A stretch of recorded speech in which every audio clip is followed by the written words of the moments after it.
सीधा सोम उठाई के इस पुस्तक का नाम ही बदल कर क्या कर देंगे, कथा सरित सोम सागर। आपके एग्जाम में या कहीं भी प्रश्न क्या मिलेगा, कथा सरित सागर पुस्तक किसने लिखा है, लेकिन आप बार बार क्या बोल रहे हो, कथा सरित सोम सागर, और सोम से ही आपका आंसर प्रतिपाद्य कर रहा है कि सोमदेव के सिवा कुछ हो ही ना। नमस्कार, दिवाली पर्व के बाद एक बार पुनः आप सभी का स्वागत है। आज हम सभी लोग अपने जीएस के जो 20 हॉट क्वेश्चन है, जिस पे पढ़ा नहीं बल्कि सीधा आंसर याद किया जाता है, वो पुनः एक बार क्लास आया हुआ है। इसमें हम लोग अच्छे से आंसर याद करेंगे। सीधा चलते हैं क्लास में। भारत में स्वर्ण मंदिर का शहर किसे कहा जाता है, तो सही आंसर क्या है, अमृतसर।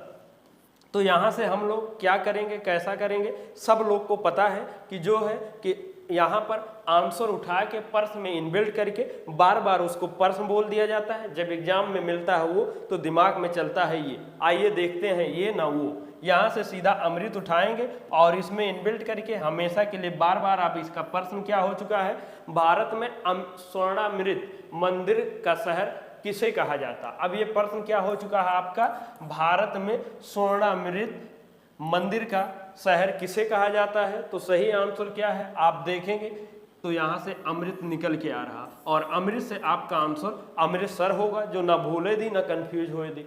तो अब ये समझ चुके होंगे कि एग्जाम में आपके मिलेगा प्रश्न ये, लेकिन अब बार बार इसको हटा के आप बोल ही यही रहे हैं, तो यहाँ से आप स्वर्ण अमृत बाध्य करेगा कि अमृतसर ही होगा, इसके सिवा कुछ नहीं होगा। भूमध्य सागर का प्रकाश स्तंभ किसे कहा जाता है, तो सही आंसर क्या है, स्ट्राम्बोली।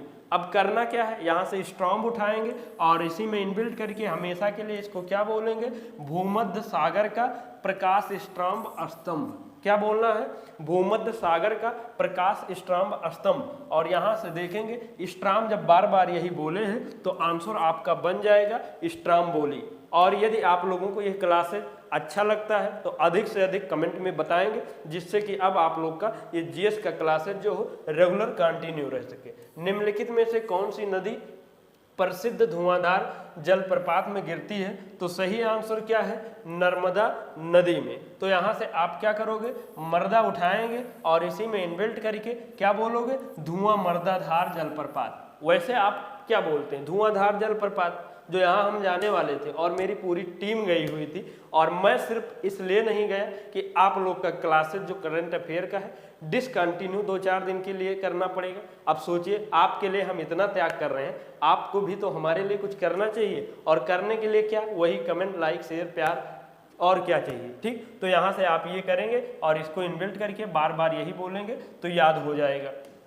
और जो आपका तब ना भूले दी ना कंफ्यूज हुई दी, किस महिला को भारतीय क्रांति का जननी के रूप में जाना जाता है, तो सही आंसर है मैडम भीका जी कामा। तो आप यहाँ से क्या उठाएंगे, भीका उठा लेंगे और इसी में क्या बोलोगे, भारतीय क्रांति की भीका जननी किसे कहा जाता है। अब ये प्रश्न क्या बन चुका है, मान लीजिए अब इसको आपको प्रश्न लिखना है, तो इसको क्या करोगे, किस महिला को भारतीय क्रांति की भीका जननी के रूप में जाना जाता। अब ये प्रश्न हो चुका। अब बताइए, अगर आपको आंसर ये मिलेगा ऑप्शन में तो आपको कभी कंफ्यूज हो सकते हैं, भूल सकते हैं, पॉसिबिलिटी ही नहीं।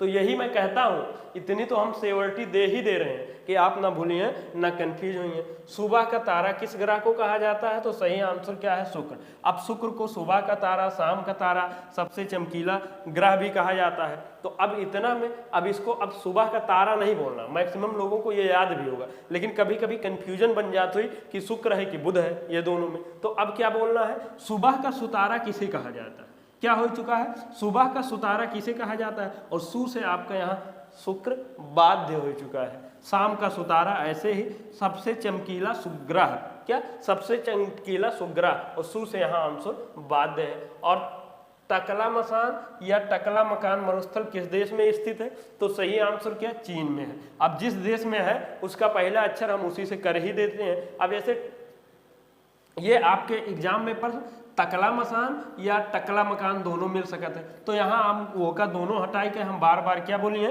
चकला मकान मरुस्थल। आपके एग्जाम में प्रश्न मिली कि टकला मकान मरुस्थल कहाँ है, आप बार बार हमेशा के लिए क्या बोल रहे हैं, चकला मकान मरुस्थल। और चा से यहाँ आपका आंसर चीन के सिवा कुछ और हो नहीं सकता। देश रत्न के नाम से किसे जाना जाता है? देश रत्न मतलब देश का गहना। तो सही आंसर क्या है? राजेंद्र प्रसाद जी। तो अब यहां से राज उठा लेंगे और इसी में इनबिल्ट करके आप क्या बोलोगे? देश राज रत्न किसे कहा जाता है? और राज रत्न, एक राज रत्न जो गुटखा होता रहा, तो वहां से भी रिलेट कर सकते हैं, ठीक। और क्या बोलोगे? देश राज रत्न किसे कहा जाता है? रत्न से ये देश रत्न हो गए और राज से आपका आंसर राजेंद्र प्रसाद जी। और राज ऐसे कई नाम मिल सकता है, आप लोग सोच सकते हैं कि कंफ्यूजन हो सकता है, तो कोई इशू नहीं, आप राजेंद्र रत्न बोल रहे हैं। देश राजेंद्र रत्न किसे कहा जाता है? अब तो यहाँ ना कंफ्यूज हुई है, तो आपको जो बेटर पड़े, लेकिन करना यही है, बोलना आपको यही है। पंचमढ़ी बायोस्फीयर रिजर्व कहाँ स्थित है? तो सही आंसर क्या है? मध्य प्रदेश में। अब देखिए मध्य प्रदेश के लिए हम लोग क्या करते थे, पहले पंचमढ़ी को सीधा मंचमढ़ी भी कर देते थे और माँ से मध्य प्रदेश बात हो जाता रहा। लेकिन कुछ लोग कहा था कंफ्यूजन, तो ठीक है, उसका दूसरा तरीका ये है, ध्याय जोड़ दिए हर एक के मध्य प्रदेश में और बार बार वही बोलेंगे। जैसे पंचमढ़ी को क्या बोलोगे?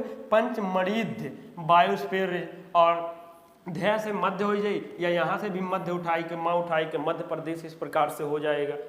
और कथा सरित सागर किसके द्वारा लिखा गया है? तो सही आंसर क्या है? सोमदेव के द्वारा। अब यहाँ से सोम उठा लेंगे और इस पुस्तक का नाम ही है कथा सरित सोम सागर। क्या है? कथा सोम सरित सागर। और यहीं पर एग्जाम में प्रश्न मिली, आपके दिमाग में ये चली, और यहीं पर सोम से आपका आंसर सोमदेव प्रतिपाद्य करेगा। और जितने भी महत्वपूर्ण बुक हैं ये सब हमने 2 क्लास में बड़े आसानी ढंग से इसी प्रकार से याद करवा दिए हैं कि ना भूलिए, ना कंफ्यूज हुई। तो आप जीएस के प्लेलिस्ट में वहां से जाएं, देखें और एक बार याद कर लें कि दोबारा उसको ना करना रहे। और जो भी ये आपको क्लासेज मिल रहा है, घास के मैदान हो या और कोई, हर एक का पूरा मतलब जितने हो सकते हैं सबका जीएस के प्लेलिस्ट में क्लास है, आप वहां से जाएं देखें।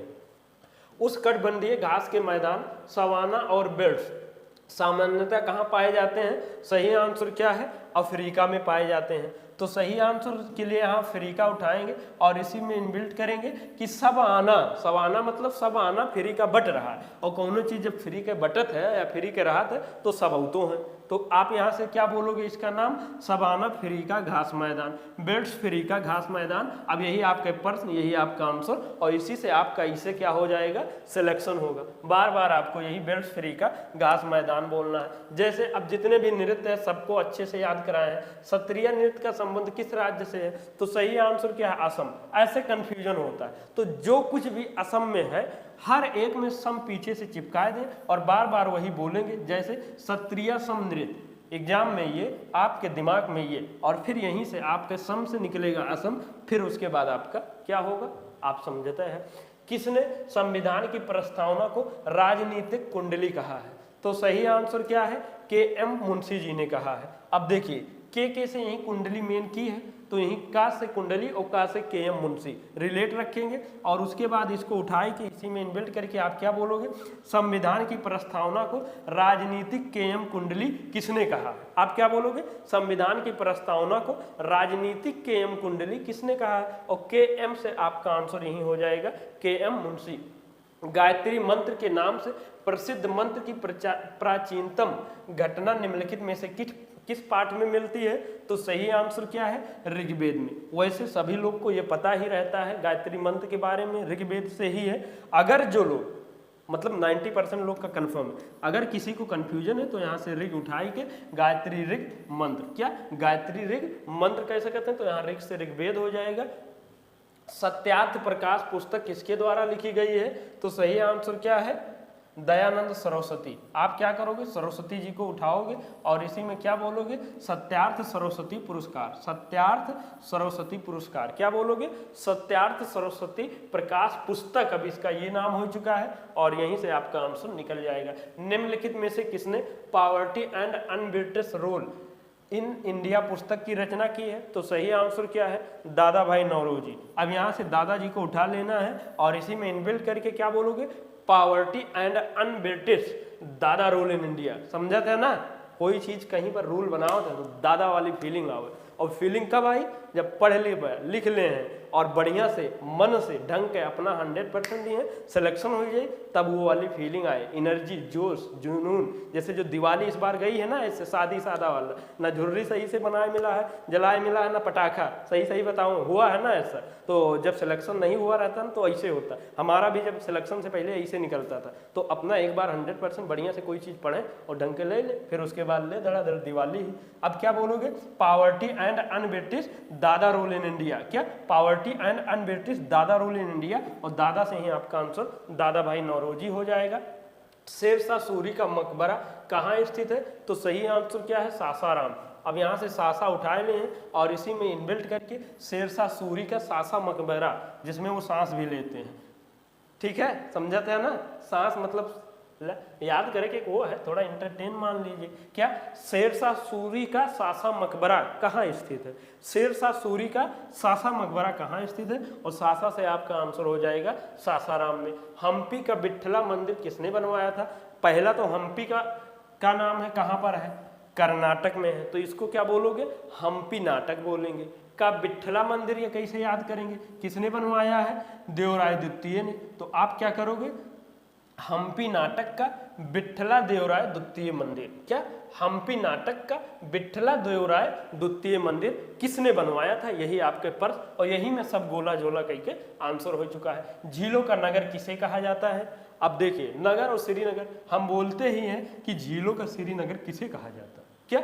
झीलों का श्रीनगर किसे कहा जाता है? अब यही आपके प्रश्न, यही आंसर, अर्थात श्रीनगर। अब देखिए, ऐसा करवाने का और करने का उद्देश्य क्या है? जो आप लोग कहते हैं ना, हम बहुत पढ़ते हैं, एग्जाम में भूल जाते हैं, कंफ्यूजन होता है, या 15 दिन में, तो जब आप कुछ किसी में टैग कर देंगे तो वो आपको नहीं भूलने देगा। वही चीज़ मैं यहाँ करवा रहा हूँ। आशा कर रहे हैं समझ रहे होंगे, और आपको मैं इतनी सेवर्टी दे रहा हूँ, आने वाले दिनों में मैक्सिमम टीचर जो वनडे एग्जाम के हैं यही तरीका फॉलो करेंगे। बस आप एक बार ट्रस्ट करके ये क्लासेस शुरू कर दीजिए। हीराकुंड बांध किस नदी पर स्थित है? तो सही आंसर क्या है? महानदी पर। बहुत कंफ्यूजन होता होगा मैक्सिमम लोग को। और ये कहाँ है? उड़ीसा में है। उड़ीसा के लिए हम लोग ओड़ी उठाते हैं, और यहाँ से क्या? महानदी के लिए महा उठाएं। अब ये तीनों, क्योंकि हीराकुंड बांध कहाँ है, किस राज्य में, यही पूछा जाता है, उड़ीसा, और किस नदी पर है? दोनों। तो इस दोनों को इनबिल्ट करके आप क्या बोलोगे? हीरा ओड़ी महाकुंड बांध। क्या?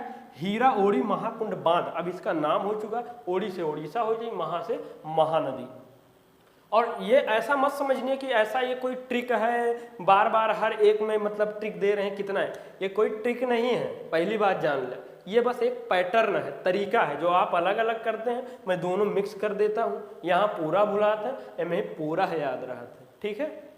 और यूरोपीय संघ का मुख्यालय कहाँ है? सही आंसर क्या है? ब्रुसेल्स। अब यहाँ से सेल्स उठाएंगे, इस संघ का हमेशा के नाम चेंज कर दीजिए, यूरोपीय सेल्स संघ। क्या? यूरोपीय सेल्स संघ का मुख्यालय कहाँ है? और सेल्स से आप कहीं ब्रुसेल्स बाध्य करेगा। अंतरराष्ट्रीय न्यायालय का मुख्यालय कहाँ है?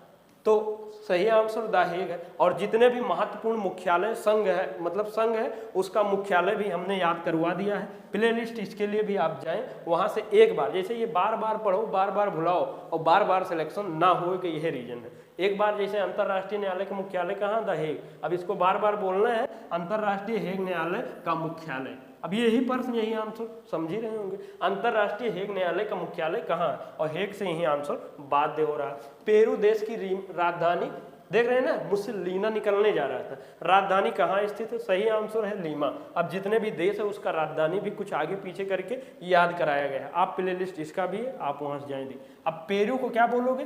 पेरू लीमा देश की राजधानी कहाँ? इस देश का यही नाम है, आप लोग नहीं जानते। क्या नाम है? पेरू लीमा देश की राजधानी कहाँ है? आपका यही देखेंगे, पेरू और देश की राजधानी लीमा इनबिल्ट है।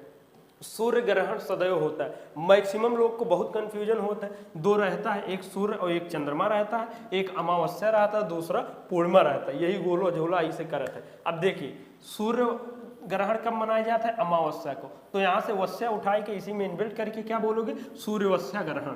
क्या? सूर्यवस्या ग्रहण। अब सूर्य ग्रहण वस्या से आपका आंसर यहाँ बात करिए अमावस्या, और ऐसे थोड़ा सूर्यवंशम भी लिख लेंगे। क्या? सूर्यवंशम। अब इसका क्या मतलब है? मतलब सूर्य से सूर्य, वंशम से मतलब वासम से मतलब अमावस्या वाला रिलेट करी।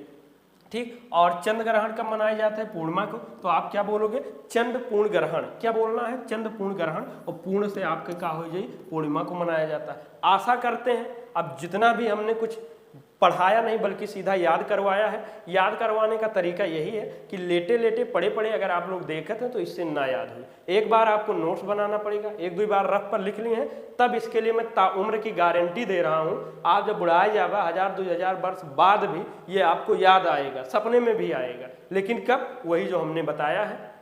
अब ये आपके लिए संपर्क नंबर है। किसी प्रकार के कोई सुविधा असुविधा हो तो है यहाँ आप संपर्क कर सकते हैं किसी प्रकार के क्लास कोर्स के लिए। और ये लाइक शेयर कमेंट रोना सोना जादू टोना जितना भी है सब जगह को शेयर कर दीजिए कि अब यहाँ पर सिलेक्शन बट रहा है, आप लोग भी आवें और ले लें, ठीक है। और उसके बाद ये टेलीग्राम चैनल है, जो लोग नहीं जुड़े हैं यहाँ पर जुड़ जाएं। सारी सूचनाएं हैं, लिंक PDF क्विज मिलते रहते हैं। इन्हीं सब शब्दों के साथ में सिलेक्शन महाकुंभ परिवार से जुड़े रहने के लिए हर बार की तरह दिल की अनंत गहराई से बहुत बहुत धन्यवाद। जय हिंद, जय भारत।